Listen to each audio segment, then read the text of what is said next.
Welcome to the 36th DOK.fest Munich. Welcome to the DOK.fest Munich at Home 2021 online edition of our festival, wherever you are watching us. My name is Michael. I am the project manager of the DOK Network Africa. We are very pleased to present the film The President by Camilla Nielsson. It is part of our program and we will show at the DOK.fest the German premiere of the film. It will screen in our series DOK International. Before we start talking with Camilla, I would like to point out our Kino Audience Award. It is sponsored again this year by BR and Dreisat. Information on how to vote for the films can be found on our film program website, and you can also vote for The President as the Audience Award if you want to. Right now we are sitting here at Silbersaal at Deutsches Theater in Munich, where we normally present our documentary films in a bigger screen. This year we can only meet virtually, but I'm still very happy to welcome Camilla Nielsson this year, the director of the film The President. Hello and welcome. Nice to meet you. Thank you very much. Nice to be here. Nice to be back in Munich. How are you right now? Where are you joining us from?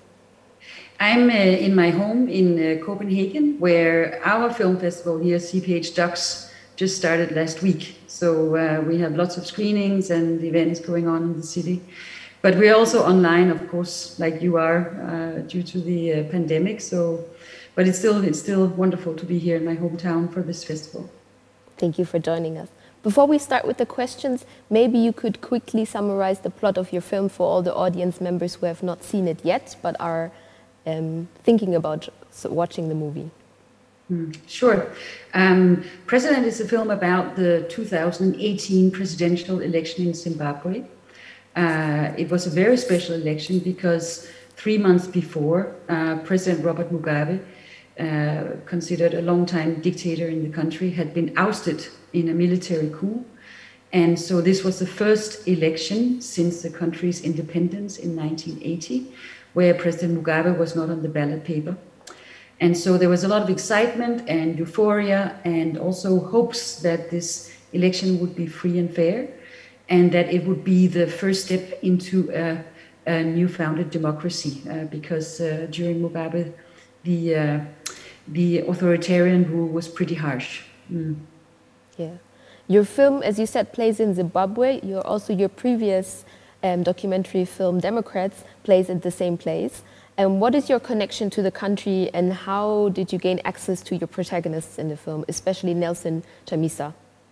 Sure. I studied anthropology in university and I studied about colonial history. And I always disagreed often with the discourse that, there was a recognition that the European colonizers had made a mess on the African continent and in other colonized countries, but that it's so long ago that we're questioning why is there no democracy, for instance, in Zimbabwe and in several other African states. Why is it so difficult to create a lasting democracy in these countries? And I think one thing that's missing in that conversation is that countries that have been colonized for hundreds of years and has been suppressed by European colonizers are expected to sort of fix up that mess and get a stable country going in a very short time. And my feeling has been that because you have a national song and a new flag and the colonizers have left the country, there's still that whole colonial ghost of the damage that has been done on many, many levels. And I think these ghosts are part of the difficulty in creating a stable democracy in a country like Zimbabwe. And I thought I'd like to make a film about why it is so difficult to create a democratic state and what are the obstacles in a place like Zimbabwe. And that's what made us make this film. As you mentioned before, Robert Mugabe was just left, or he was like being left kind of in a coup in 2017, but he was the president of Zimbabwe for decades. And he was kind of installed after the independence of Zimbabwe from the colonizers. How was the research for the project kind of going on? And how much of the colonial history of the country did you still see instilled in the political system? Well, for this particular film, President, I didn't do a lot of research before making this film because I had made a film previously in Zimbabwe, a film called Democrats, which I filmed over 3 years when the country wrote their first democratic constitution. And so I had sort of quite a good knowledge of the country before we started making this film. Also, I should say that perhaps that President is actually a sort of a natural sequel to President, or I could also say that if I hadn't made Democrats, I would never have been able to gain the trust in the way that you were mentioning in President. And there's a small anecdote also about why President was made, because Democrats, my first film made in Zimbabwe, was unfortunately banned by Mugabe's censorship board when we tried to release it in Zimbabwe, which was a tragedy, because we felt obviously that was the country where it needed to be seen the most. And since it was a film about a democratic process, where we filmed on both sides of the political divide, we filmed with ZANU-PF, the ruling party, and we filmed with the opposition, the MDC, the Movement for Democratic Change, and made what, in my perspective, was a quite balanced film. We were rather surprised with the banning from the censorship board, and that led to that some of the lawyers who had filmed in Democrats, who were part of writing Zimbabwe's new constitution, when the ban came, they suggested to me that we try to unban the film through the Zimbabwean court system, to test whether the new constitution was actually working, for instance, in terms of freedom of expression. How could you now have a new democratic constitution, but then ban a film about how the constitution was made? It didn't seem to make a lot of sense to us. So I agreed. I thought it was a good idea to try to lift the ban through the court system. Also for the reason that as a European filmmaker, I could sort of reasonably risk-free take this task of challenging the court system, because I could sort of take my European passport and skip back to Denmark when things got too hot. And as the lawyers explained to me, in the case that we won the court case and managed to lift the ban, that would create a precedence in the court system that could also help local filmmakers and journalists and storytellers and people who work with politics, and maybe we could help lift the bar and open up the democratic space a little bit in terms of how much you can criticize the people who are in power. So I agreed to do that. We tested the case, or the case was in court for 2.5 years. A strenuous, long, bureaucratic process, which sensationally ended happily. I mean, in February 2018, about 3 months after the fall of Mugabe, the case was heard in Zimbabwe courts in the capital in Harare. And we won the case, and we went out for a celebration dinner afterwards in a small restaurant. And some of the participants from the first film then suggested that with the lifting of the ban, with the coming presidential election, without Mugabe on the ballot paper coming up, why don't you come back and make the sequel about the presidential election? And that's the story behind President. I of course accepted the invitation, and we filmed during the 2018 election and made President from that material. You're very close in the film to Nelson Chamisa. You kind of follow him around everywhere. You can see in the film that you have a very close relationship with your protagonist, that you're also allowed behind the scenes and in closed doors rooms, kind of. Is that connection, did that come about because of the lawyers of your previous hearing? Or how did you come to get to know Nelson Chamisa? Well, filming Democrats took 3 years. It was a long filming process. Because Mugabe really didn't want the new constitution, so he tried to sort of make obstacles for the process to be finished. And spending 3 years on the ground in Zimbabwe, I mean, not you know, we flew in and out, but over 3 years we were back many times. I think we gained the trust of the opposition movement. And some of the characters or some of the participants who are in Democrats are still members of the opposition, and were still part of the electoral process of the presidential election. So I think that time that we spent together making the first film is really instrumental in having the same trust in making the second film. I guess that's my best answer. But I think also that the feedback from Zimbabweans, both the people who were in the film, but also the general Zimbabwean audience, for my first film was very positive. They felt it was a movie that they could relate to. So we had a lot of support from within to sort of have the trust and the access to take our cameras to places where they don't usually are allowed by politicians. I would say even Danish politicians would not have allowed a camera to be as close to such a sensitive situation that Chamisa allowed us to. So that was a huge privilege. And made us able to make a film where you feel that you're sort of there when the decisions are made and when the events unfold. And that was always our ambition. Yeah, I think the film is slightly over 2 hours long, and I guess you had much more material that you could have put into the film. And in the beginning only, you give a little bit history about Zimbabwe and the political system, but then you kind of only follow along and see what you see through the camera. So how did you approach making the film or cutting the scenes in a way that it came out this way? Like, what was your vision to do with the film? Because you didn't do any talking heads, anyone explaining. Right. Well, I'm an observational filmmaker. I make direct cinema films, cinema verite, however you want to call it, and that's the only way I know how to tell stories. I'm not happy to be in front of the camera myself. I don't like to ask people questions.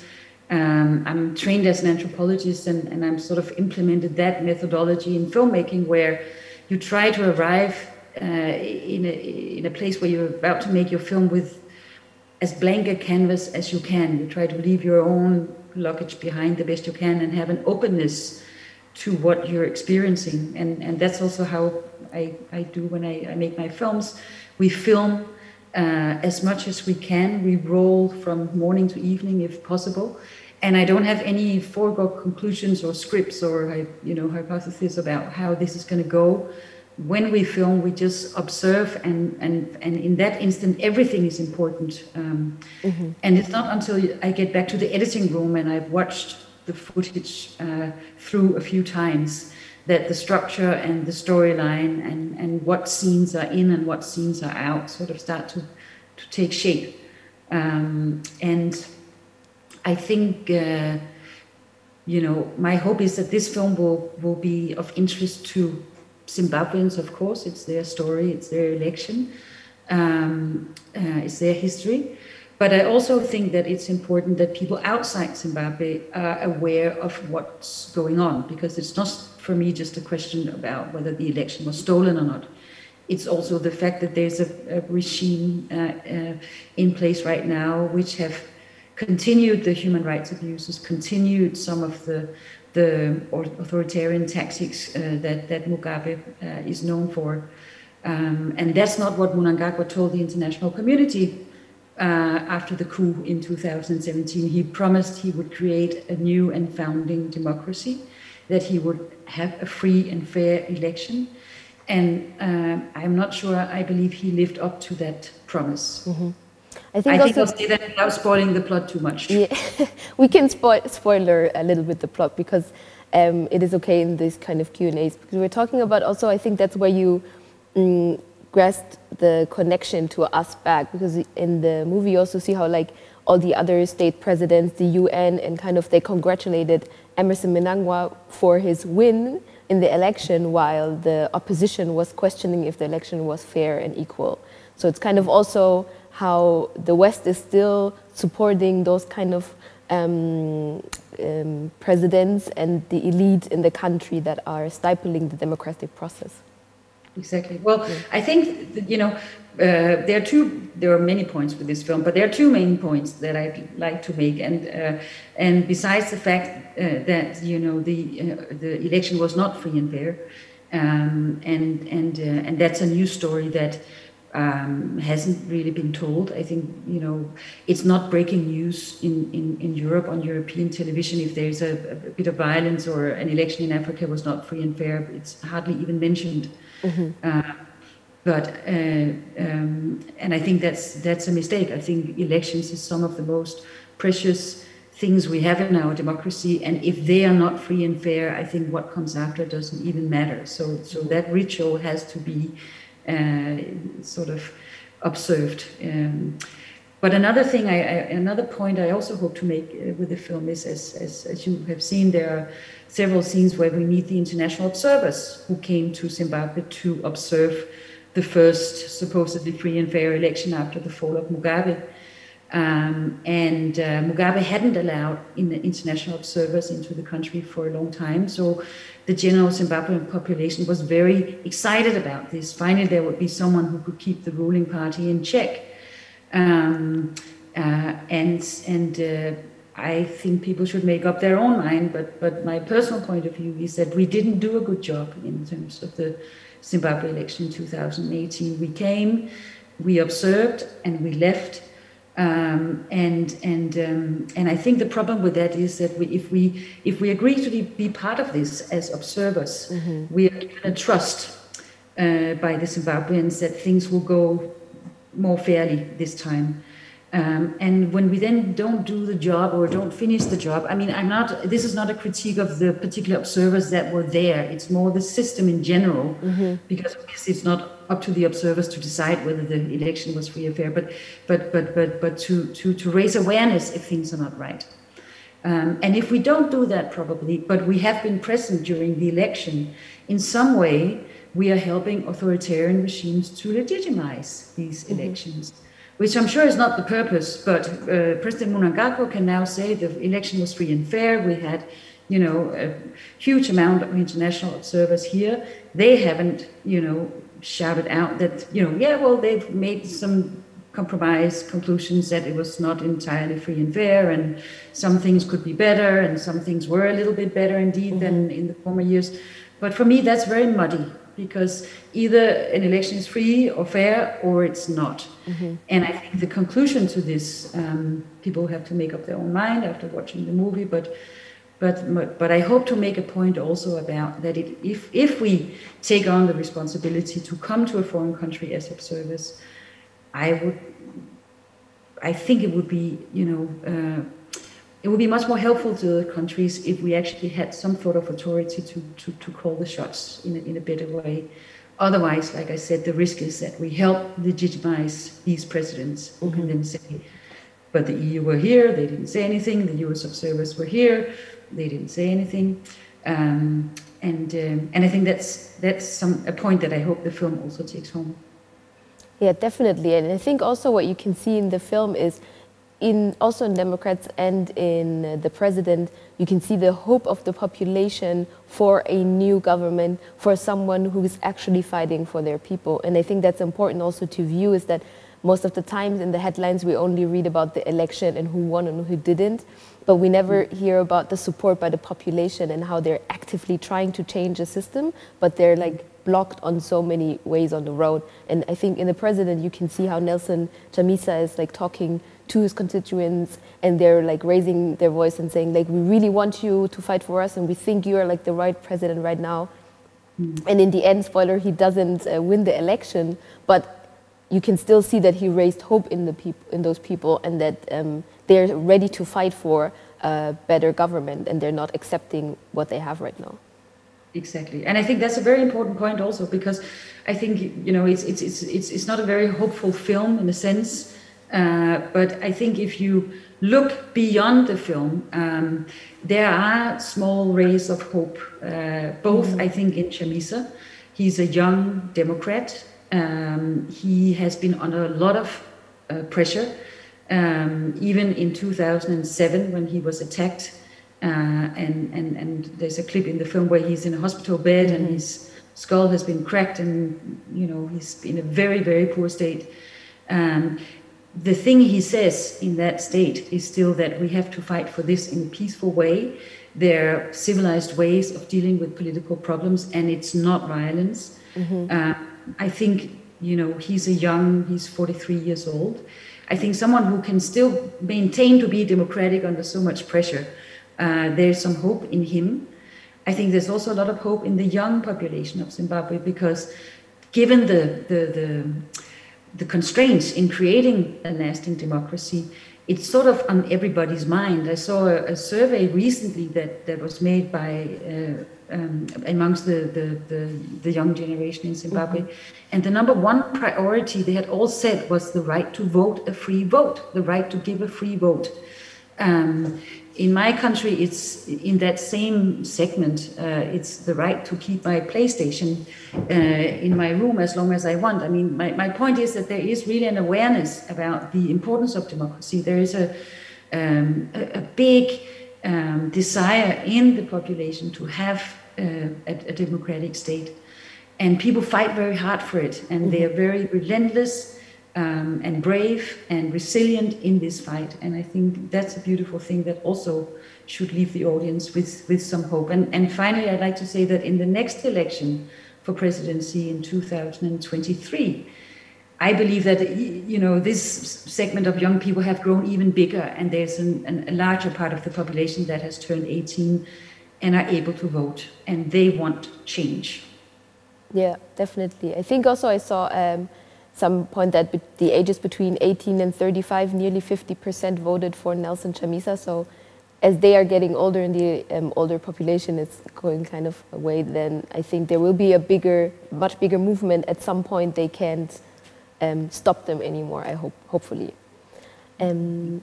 Yeah, are you still in contact with the protagonists of the film? And could you talk about, as you said before, that it was not really safe for them to all this thing. They were really brave, and a lot of times they were attacks on their life. And I heard also you were banned from the country for some time. The filmmaking was not always easy. So are you still in contact with the protagonists, and how is their situation right now? Well, we're still very much in contact. In fact, during Copenhagen Docs, we've had him appear on a few occasions, and he's been able to address the Danish media and tell his story through the film playing in the program here. So even if it's 3 years ago that the election happened, and that will be a dead story in the news regularly, I think that the film has given him a chance to be heard and to tell his story.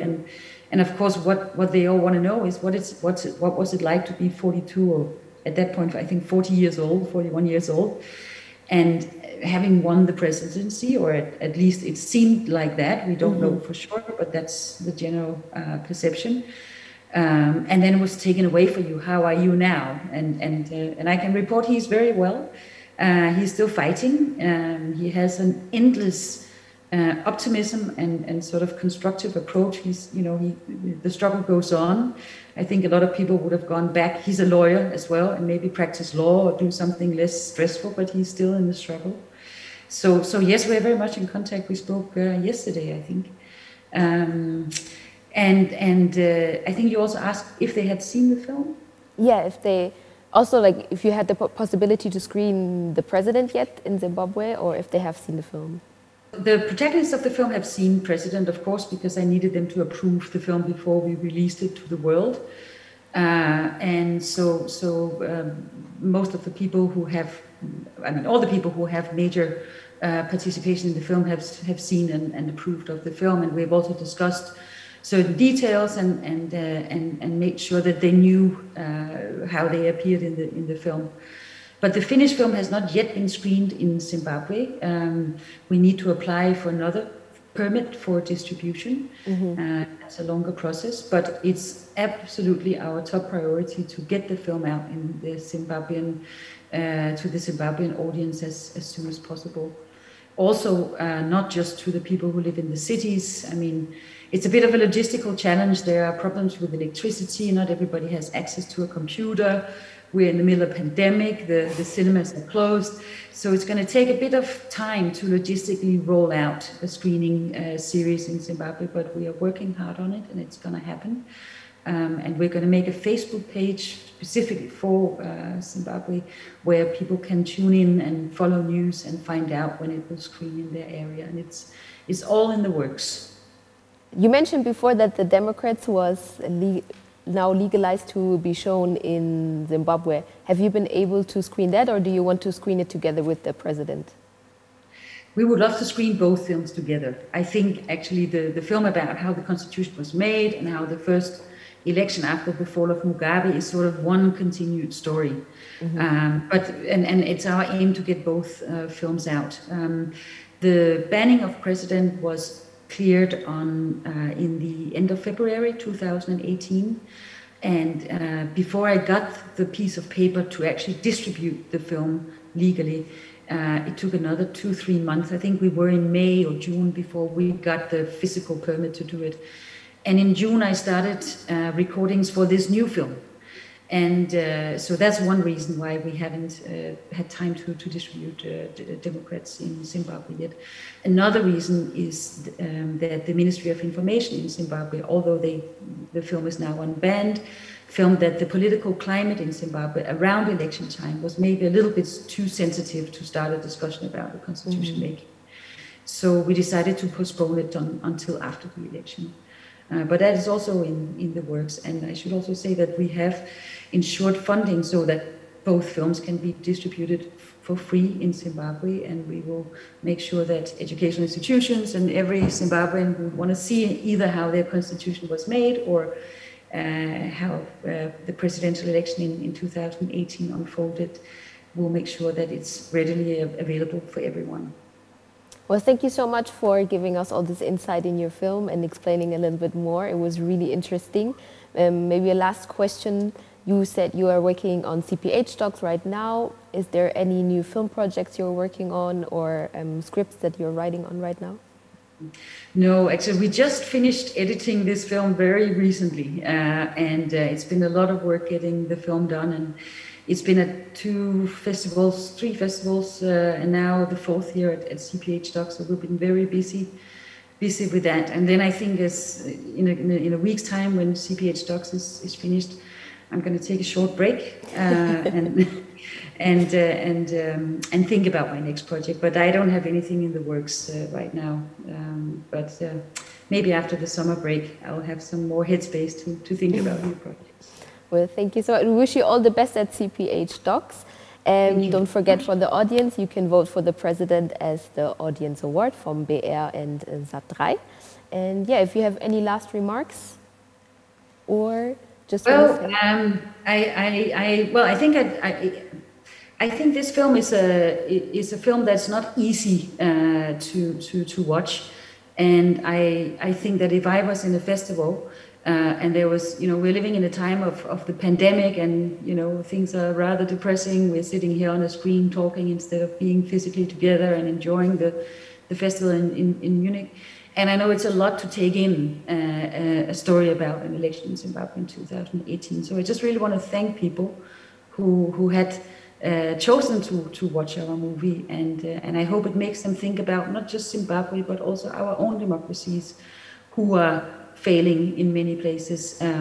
You saw the election in the US, where Trump talked about his election was stolen, etc., etc. So I hope that you can relate to the film, even if you don't know so much about Zimbabwe, and think about the importance of our democracies in a new way. That's my hope. Thank you so much for those last sentences. And I wish you all the best.